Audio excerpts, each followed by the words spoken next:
لماذا كل المطهرات تكتب إنها تقتل 99.9% فقط من الجراثيم؟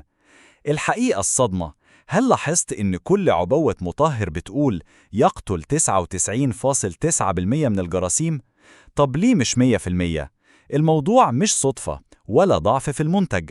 الحكاية ببساطة إنهم ما يقدروش يكتبوا 100% لأسباب قانونية وتسويقية. في الواقع ممكن المنتج يقتل كل الجراثيم اللي بيلمسها، لكن العلماء ما يقدروش يثبتوا ده بنسبة 100% في كل الحالات.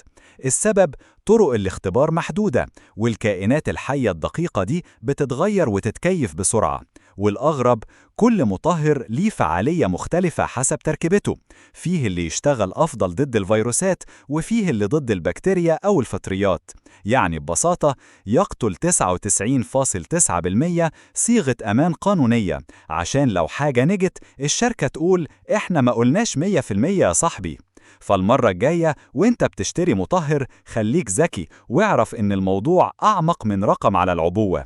اشترك في القناة دلوقتي علشان يوصلك كل جديد ومعلومة غريبة ومفيدة زي دي.